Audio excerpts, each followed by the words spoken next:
Mbote nabino bandeko balandi ya radio télévision qui to di bisika biso bozwa mi pona bolandi biso.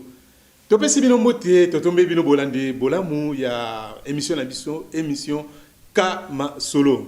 Merci nabino ba bozwa na biso na nzela ya radio et aussi bino ba bozwa libaku ya bolandi biso na nzela ya télévision.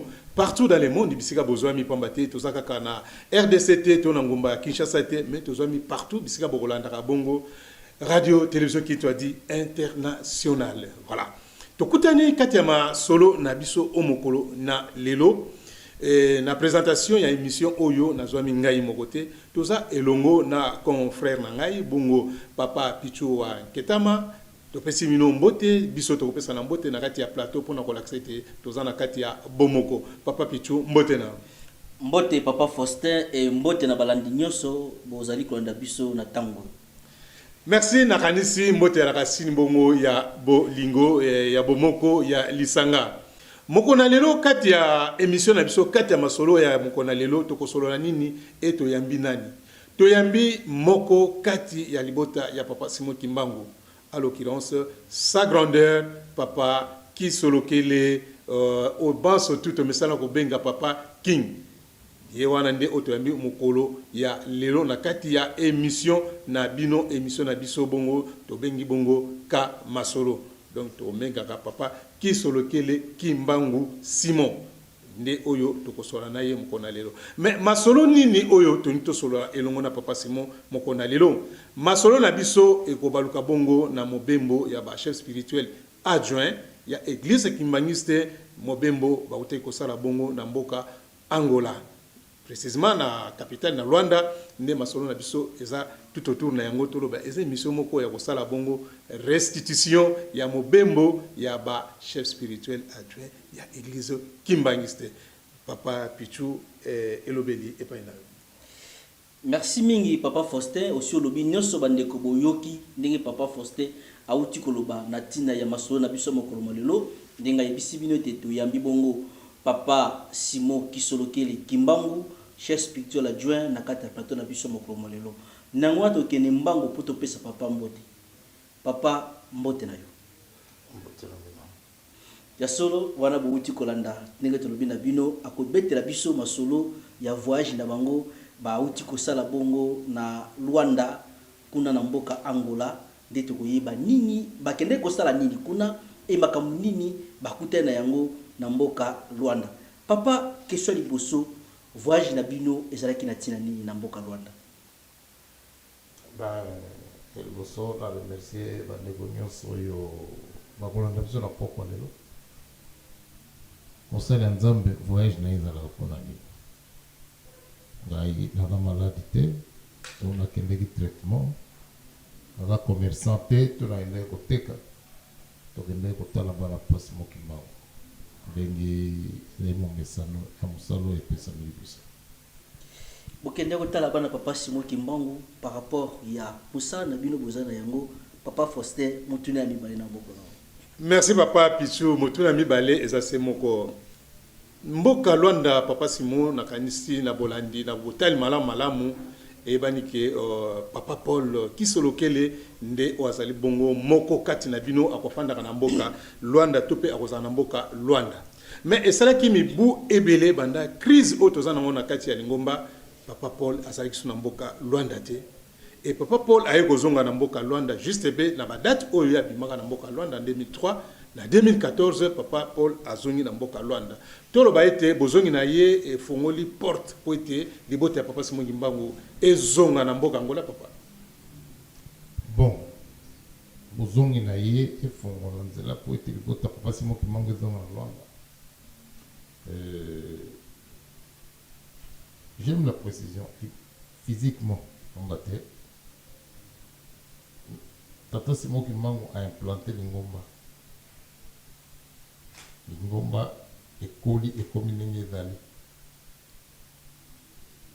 Lelo même physiquement tozali te liloba o tata Simon Kimbangu ase alobaka eteya teyaki o bapapa baye koteya yango nde esali ete bazala kuna. C'est vrai tant molai papa Paul azalaki te mais la beauté de la chose Lingomba ekufi te. Donc, azalaki te, azongi, mais bateau, bayoka lité inde simbi bango.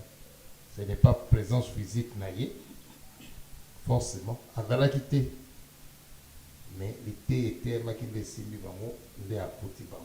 C'est vrai, on reconnaît aussi que le dynamisme de l'église et dans son négmoté dans temps azalaki te. Parce que c'est ce qui est normal. Il y a dans les bossons à Bango, c'est à la tata. Donc c'est moi, le dynamisme dans le Cambo est comme différent. Mais sinon, pendant toutes ces années, parce que physiquement même, dans le monde a bisoté, le col a dit l'oba ici, l'obami, et dans graine babouaki, et c'est boti mouma, et tigani stable. Merci Narasi papa au symbole malamu pour nous rebaiter spirituellement papa Simon Kimbangu atikalaki azali akozalaka toujours na mboka Angola et physiquement de monanaki tango molai mo absence physique wana et que papa Paul azongi to moni porte fungami lelo oyo presque bino so papa Simon mutuna tsali ami balesa tsa kotuna na bokomi na bino na mboka Luanda sentiment nini obozalaki na yango na kotana tamolai précisément bino pona kokoma na mboka Luanda depuis tozalaki na maman Marianne alaka kuna na kwande na tango na bokoma na mboka Luanda et juste après ba mibembo botikala siko koma na mboka Luanda te na bokiti na bino na mboka Luanda komona bana na bino na mboka Luanda sentiment ni bozalaki na ya solo ti tokoma na Luanda ti tomona bandimi et donc à liboso nga personnellement j'ai eu la chair de poule parce que omoni soki moto azolakisa oke alingaka yo azolakisa yango na solo soki oza moto oza na mwa conscience nde ozwi baresponsabilité na yo lere wana e osimbi yango na maboko ote rendre compte que non soki nazalaka kaka na baresponsabilité vis-à-vis ya parce que komema bato bandimi baza bandimi na biso te baza bandimi ya papa donc logiquement l'air komona oyo tomonaki tobia solo bapapa basali mosala mais kobanga c'est là où je parle de responsabilité kobanga ezali bapapa bakende na bango banda kala lelo biso vis-à-vis ya bato oyo banda kosepela parce que c'était vraiment peut-être que les gens vont croire que tout ça faut exagérer. Les gens pleuraient na Essengo, les gens tombaient na Essengo parce que ils voulaient nous voir. C'est comme si dans la tête de tout le monde, c'est comme si. Alors il y a des gens qui tombaient. La couille à émotion, on a inimaginable. Amoni, on est arrivé sur place. C'est là où Tomilobe et Tobia Solo, responsabilité dans mon nez. Parce que Batu, Balingayo. Aujourd'hui, dans la Kinshasa, il est difficile d'expliquer à mon père, on doit comprendre. Il fallait le vivre pour nous se rendre compte. Il y a un mot, il y a des camoins, c'est ce qui s'est passé là, comme l'Angola. Et vraiment, je dis honnêtement, non. Et là, il y a un moment intense, alors intense. Ce qui s'est passé à Luanda, d'abord, il y avait un monde fou. Un petit image Zali, qui est belé. N'en parlons pas, c'était impossible.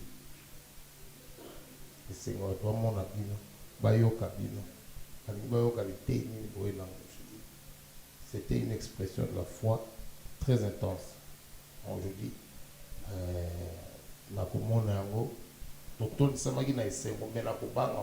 pour la responsabilité. Est-ce que par voyage vous allez qui préparer ou bien vous allez qu'à brusque bon bon, je dois dire que ngana yake pour voyage Angola, ngana yake pour centenaire de l'équipe. Mais ngana toujours eloko nzambe alingeli motu deux fois motu ye moko ayebi yango te nzambe amema yango ndenge alingi biso nyonso toyaki tokende souvent je me disais aussi nazotikala ça pesait un peu mais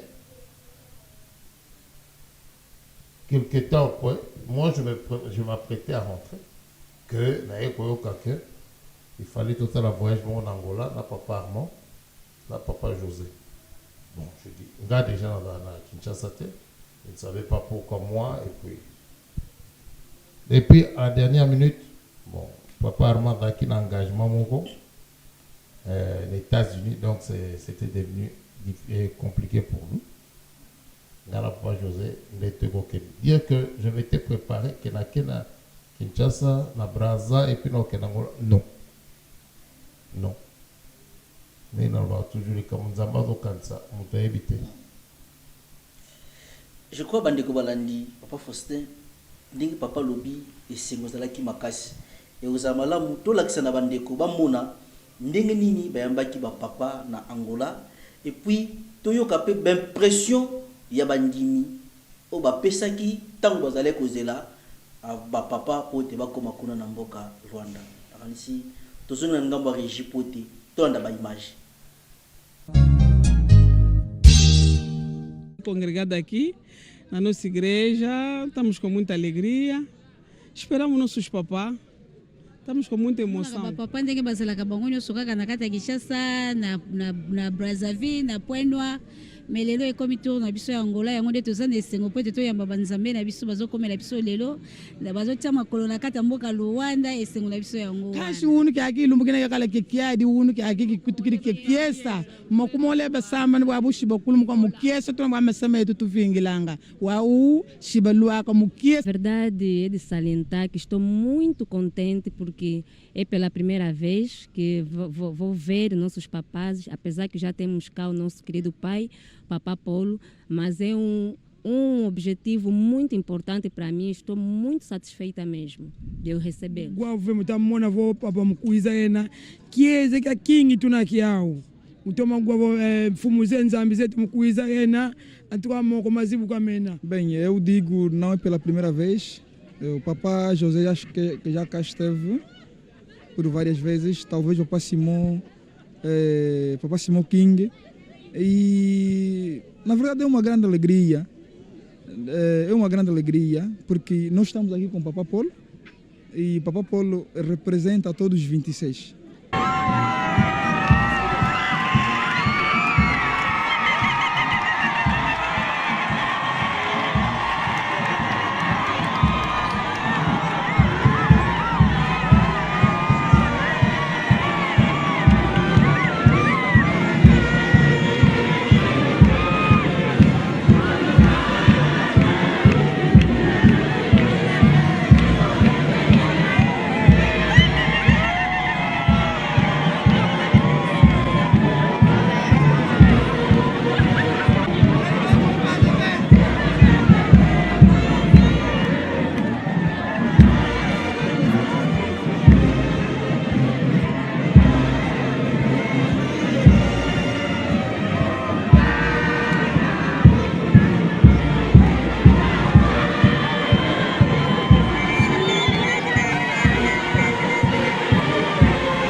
Em nome do Pai, do Filho e do Espírito Santo, sua grandeza. Papá Kisoloken, Yengyanda José, sua grandeza. Papá Kisoloken, Simão Kimango. Sejam bem-vindos em Angola, a comunidade quimanguista de Luanda, papá. Vos recebem com toda a honra, carinho, amor quando o papai lhe merece.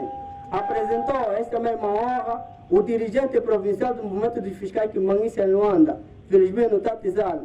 Papai, dê-me licença que eu retiro a continência.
Merci mingi bandeko baza na ngambo ya régie tolandi ba image ndenge nini bandeko bazaki na esengo ba impression na bango bapesaki et lolenge bayambaki ba papa na ndenge bokomi na Angola moni église ndenge ezaleli oyokolo ba santé église iza ndenge nini sokola o koyebisa na bandeko bazali konda biso na ngambo Angola. Ya solo rien que na ba image si vous en avez besoin, l'église se porte bien. Alors, bien. Moi, j'insiste sur un fait. C'est l'expression de la foi.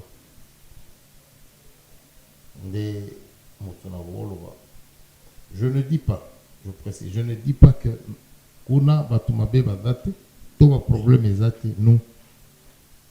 Mais capacité à kondima et vendre na capacité à groupe de gens au basangé na commenza mais capacité na bango régler le problème parce que si gaba na nzambe ba problème il faut ya nzamba ko permettre ba problème ya pour être tala façon ni ba na on ba capable de régler le problème donc dans la dimension ya kondima na bango lelo mutu nyoso akena Angola je dis je dois être honnête à mon avis, dynamisme est d'aller. Donc l'église en Angola se porte bien. L'église en Angola se porte bien, papa. Mutuna msustouri kotuna. Tango bokomi na mboka Angola, bomonike, bandimi, kondimana bango ifandi penza pambate, baza belé, tout un côté misale, activité ni bomenaki pendant ces jours na bino na mboka Angola. Biso, en fait, quand tant que na Angola, tout côté bango déjà na rythme où va fonctionner quand même. Kosangana dimanche té, kosangana tout le jour. Babanda dimanche à dimanche. Ce qui mutazana biso to bani na l'église na golf. Na la muki na tongo na ngobima patrodali. Je ne me rappelle pas là qu'il y a un Kolomoko avant 3 heures du matin. Jamais. Jamais. Batouaouta Moussala Bayaka, et puis na Poko Matei, na Boutou, et puis Ntinsani. Non, c'est comme si Mokolo, en tout temps, va fonctionner pour le compte de l'église. Et j'insiste, ce n'est pas parce que les choses acquièrent ce séjour. C'est comme ça que tout côté fonctionnement là-bas. Batouaouti Moussala Bakena Bandaku, Batouaouti Moussala Bayewana. Tous les jours, je dis bien tous les jours. On a fonctionné tout le jour des fois, na bandini. Une fois, tu as bandini, il va 3h, il va 3h30. Parce que vous parlez avec eux. Bango. Donc, c'est. En fait, c'était des moments intenses. Il y a la carte dans les commandes. On a partagé de très bons moments. Donc, c'est pas que Bissot Moto, il le faisait parce qu'on était là, non. Parce que je posais la question par curiosité. Je dis, les taux qui ne vont pas l'avoir vu, non. Et ici, tout allons toujours. Parce que là, Papa n'était pas avec nous. Papa dans la Bissoté, Bissot dans la José, Papa, Adobe Mabissot, avant de à tirer tout dans la. Donc, à jouer les pots. Oui, neti sort à repos. Avant d'entendre, il y a un individu, un groupe, on n'a pas José. On fait tout le jour, même samedi, on va à l'église dimanche, mais aussi ça à 2h du matin. Donc c'était vraiment comme ça, c'était tout le jour. Ndeko balandi nyonso tolandi epai papa tolobake kaka nde toalaki komona na bapapa na bino awa boye 2h 3h du matin ezaka na centre d'accueil na misala elongo na bandimi papa en passant là olobaki likambo ke boye na mboka Kinshasa ezalaki mpona centenaire toloba na likambo ya centenaire 2014 centenaire elaki ya papa ki Solokele elekaki ndenge yango elekaki e bolansaki défi bolobi centenaire à 2016, Papa Danungana est allé double.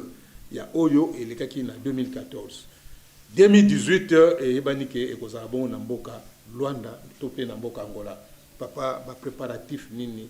Et c'est bandi, et Zali Ndenge nini, Namboka Angola, pour Namaïta Bongo centenaire, il y a 2018. Bon, concernant centenaire, il y a 2018 Angola. Je dis. On a vu maintenant on s'est préparé non bah si bah lança l'activité bah si bah tama construction bah si plein de choses et au Salema. Donc les lots Angola a émis que 2018 c'est dans le mois de mars donc on attend moqué donc bango tango to comme le 22 mars 2017. On a déjà presque à la fin, il y a une première partie, il y a un bâtiment, il y a centenaire, et puis pendant des gros travaux, toujours pour la compte à centenaire.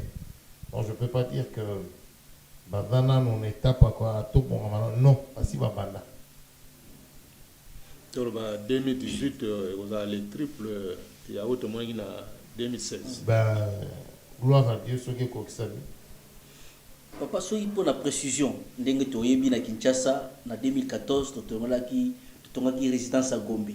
Na Brazzaville totongi temple. Précision na Angola ndenge lobi wana bâtiment eza penza nini baza kotonga nini pour bandeko ba meka koyeba. Justement, je garde natigué dans la surprise pour abino. Ok papa, et vous a surprise. Kobanga na biso papa ndenge tomoni 2016 awa ezaki na Brazzaville. Poto katsa na Brazzaville tomonaki tozoki na Angola. Est-ce que ba disposition ni nezwami surtout na niveau de l'état pour que batu bakota facilement na Angola na Luanda ba difficultés à la té ndenge to kutanaki nango malgré bakendaki mais to kutanaki na mo difficulté na Brazzaville. L'état na l'église bozo ko bongisa ndenge ni. Bon, d'abord il faut dire que difficulté auto pas difficulté auto non pour que na Brazzaville. Moi je regarde même pas ces difficultés là. Ngana ba toujours soki to komi ndenge nzambe la kakiamo to komi si nzambe. Parce que musala moko te nzambe sala maka sans que difficulté za. Donc et dans même la logique ya likamwa nzambe. Que difficulté za pour que les Brazzaville. Oui. C'est dans l'ordre des choses. Parce que ceux qui bozo que nos salles loko importante moyinya hôtel maté pour la kolanda bien. Justement c'est là où ça devient intéressant. L'Angola, je dis, les lots on a vu que Batouako Bundate pour nous ezalate, là, on va se mentir. Oui, Batouako Bunda. Batouako Bunda pour que les Kamouane et ça les maté. Kasi, question où l'oubli relation, il y a église dans l'État. C'est là où la ligne a souligné moi peut-être que les gens ne le savent pas. L'Église avait reconnu officiellement. Nous avons tous les documents comme étant l'Église de Jésus que sur la terre par son envoyé spécial Simon Kimang. Donc je dis de ce côté-là, les choses sont claires. Il n'y a pas d'ambiguïté. Merci papa Bobangi ezalité nazongi sokotuna na bokomi na bino botali nde bokuti lingomba efandi na kati ya mboka Angola boza déjà koyeba pe température ya lingomba na RDC beaucoup plus na lingomba Kinshasa boza na température ya bandimi to ya lingomba na mboka Brazzaville partout na République du Congo et na Europe et pourquoi pas na Canada esika bino bokofanda ka soki lelo totuni d'une façon générale Église kimbangiste santé nango ezandengeni et yamene au professeur. Bon, moi je dis l'église en général, l'église kimbangiste. Moi je ne peux pas parler de la haut na éviter que je ne gère pas, que je ne vois pas. On parle de l'espace 26. Oui, c'est ça papa. Église, l'espace 26 est là pôle par pôle, pôle par pôle. Et ce n'est qu'une complémentarité. Quelqu'un m'a posé la question de savoir ce qui a posé la question, ce qui est église qui m'aniste. Ah, mais bien on a Kinshasa, vous pensez que vous avez perdu quelque chose? De lui, non. C'est pas vrai. L'église de Kinshasa n'a pas perdu quelque chose. Eh bien, la confluence du pas et subir le rôle à Kinshasa est athée. Il ne faut pas négliger cet aspect. Donc, qu'est-ce que je veux dire par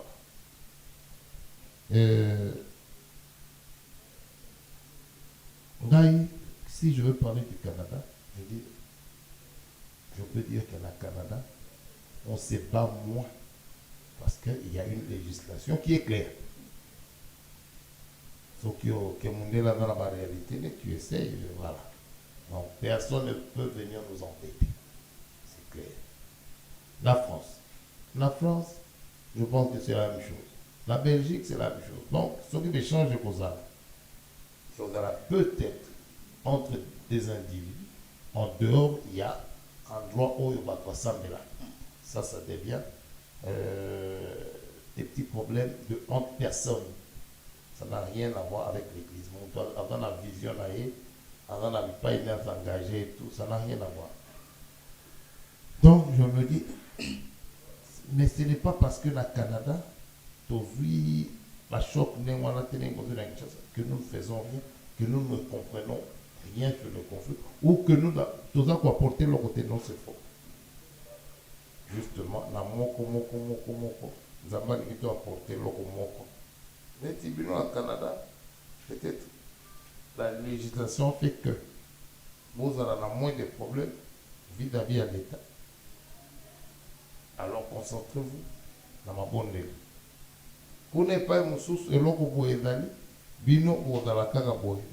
Comme ça, ça t'en a envoyé battre à Kangawapi, à Tikawapi. Ce n'est qu'une complémentarité.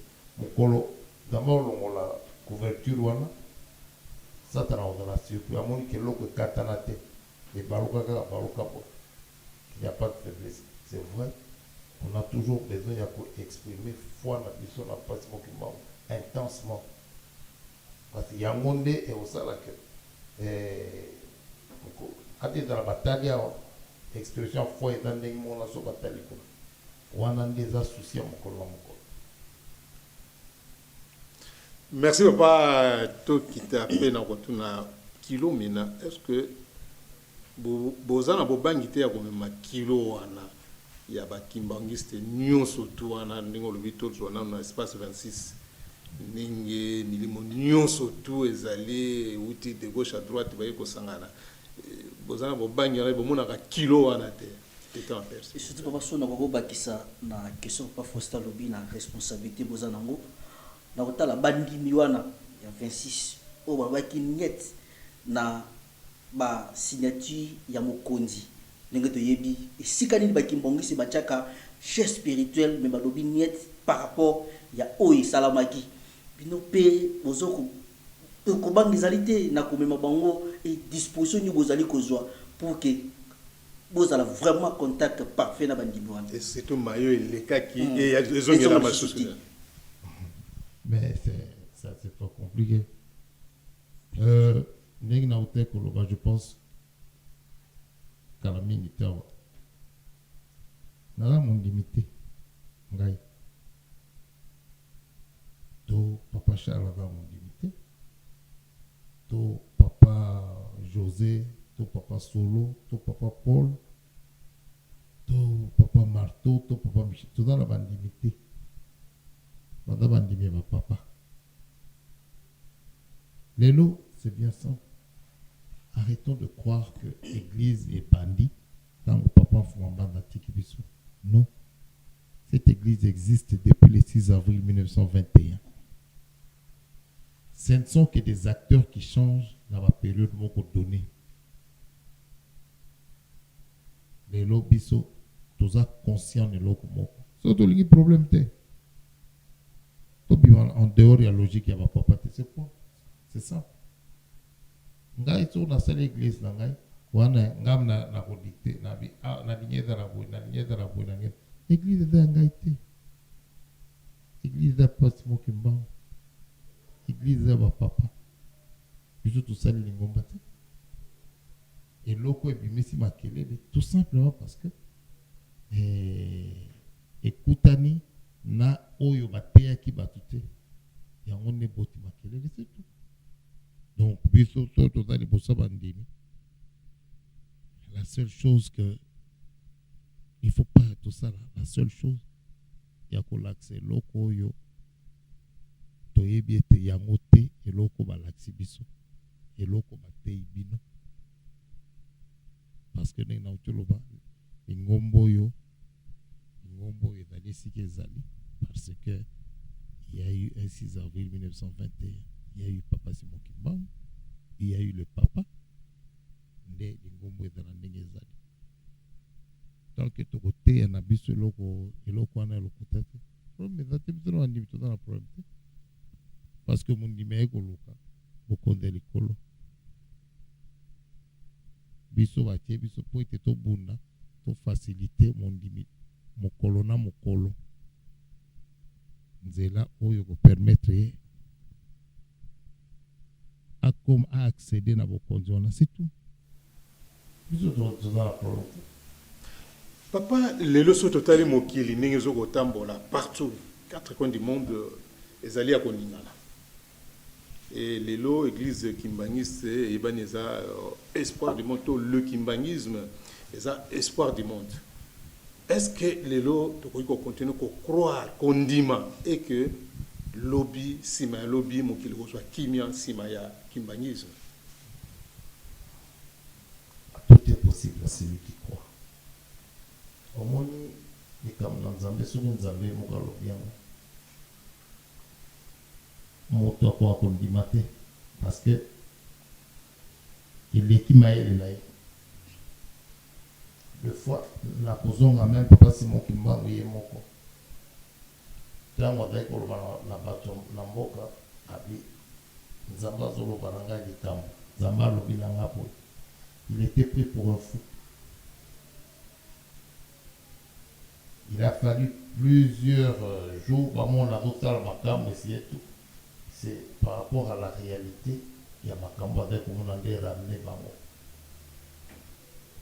Donc je me dis au total qu'un exemple là on a la réponse. Donc, lobby, c'est un lobby qui met ceux qui vont espérer la papa Simon Kimba. Toujours.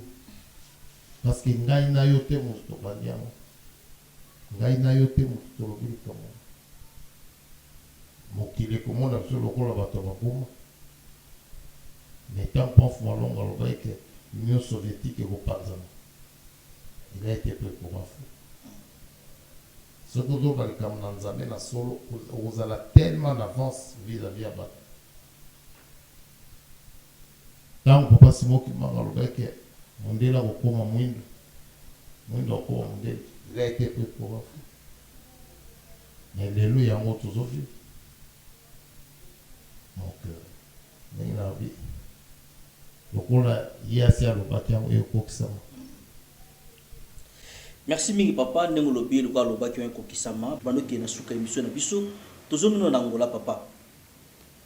Séjour na bino au sali 2 semaines tant boza ko tika bandimi wana lecture nini bosala ki na bilongi na bango tant bazali komona bino ozongi Kinshasa. Est-ce que loko ko yebisa bango ke après bino papa do kende di susu kino to koma na 2018 donc voyage fungami. Oui, que je pense que na koki na toloba ki na bango le que Zamba lingaki que peut-être que dans l'angai papa José na papa Armand ils sont des tofungola nzela et puis papa nyonso maya pour apporter peut-être il y a une impulsion pour que misala kenemba pour que 2018 est dans la réussite. Oui, tout le monde a bango déjà. Kenzela fungwami wa papa wa. OK, mais merci mi papa nakanisi pour ngai na ko sukisa émission te sans que tout na quand même mutu na moko papa. Chaque fois que vous avez une réconciliation, c'est comme si vous avez une réconciliation, vous soutien ou bien papa? Non.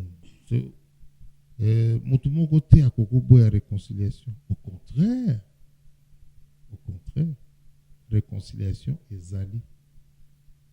Nga plutôt question d'angai Zali wana tenga question d'angai réconciliation et au salam parce que à coup sûr et au salam. Parce que Nzambe alakisaka liboso likambo aza koteya likambo na malemi me mokolo besoin ya likambo ya bonzambe kozala Nzambe akoimpose réconciliation yango ekozala me na mitunaka ekozalela ndenge nini. Donc c'est pas qu'on n'en parle pas.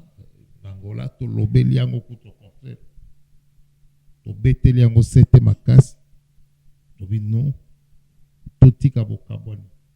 Nous avons un souci pour que la réconciliation est salema. C'est une préoccupation à mon colonna, mon col. Que bandimi ba banga telo kwanato et zalandoto et aux alandoto te.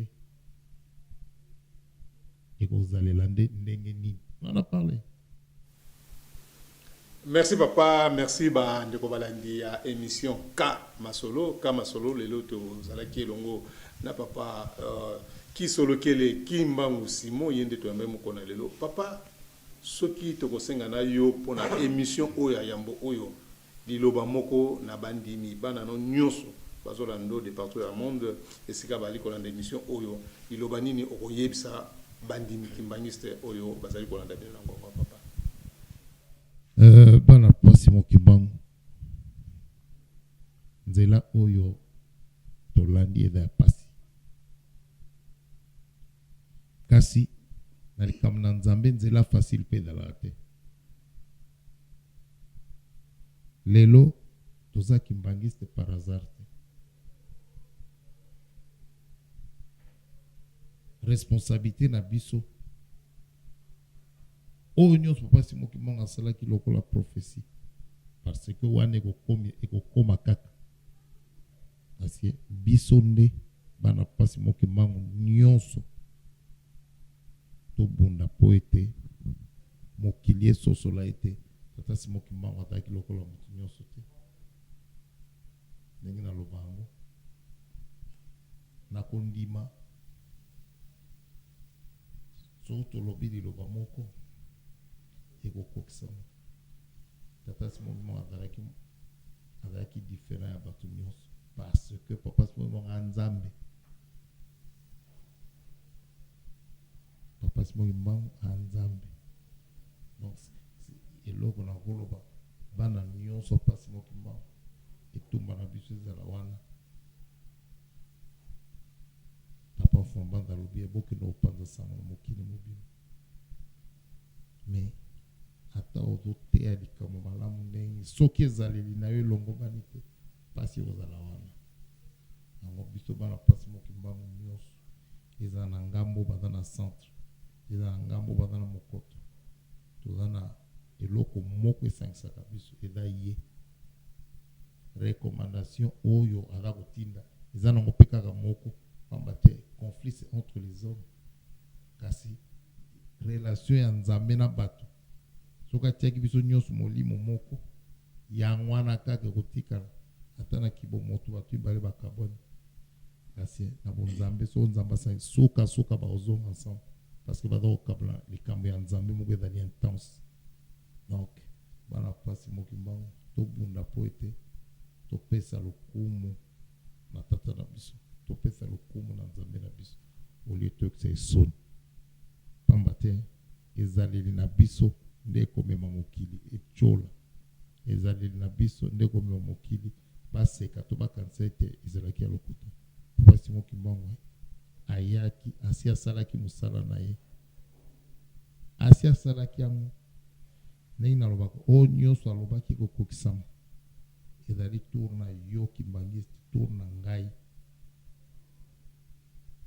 toko na biso nde oyo alakaki ekokisama pamba te nzambe ya pauvre te so ngai papa simona asali motu makasi akoremplace nga na motu mosusu kasi esengo kozala nango te ete baremplace nga pamba te nzambe soki apesi responsabilité osali yango te alongoli apesi yango na motu mosusu yo motu nzambe atie pembeni ekomi etumbu mpo na yo yango wana eloko moko biso nyonso bana mpasi mokimbango tosimba ata nalingaka yo te kasi na likambo mpasi mokimbango tobunda po ete lokumu nyonso ezonga epai na ye.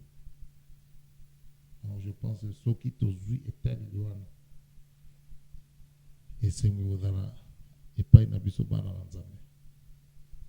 Merci papa soki totamboli na lolenge wana esengo ekozala epai na biso bana na nzambe nakanisi bandeko balandi ya émission ka masolo mpona lelo tosiki wana to remercier papa Simon sa grandeur ki solokele kimbangu Simon oyo andimaki mbela na biso po ete tosolola oyo bino ozali nango posa nakanisi bolandi mpe na bilili mai oyo elekaki na mboka Angola na séjour ya ba papa na biso na ngambo wana et biso na bino tokokutana na émission mosusu aliko wasima. Merci papa Pichu tolaki na esika moko. Merci aussi na équipe technique oyo se sungi biso po ete tokomela bino malamu bisika biso bozwani botika malamu biso na bino tokutani.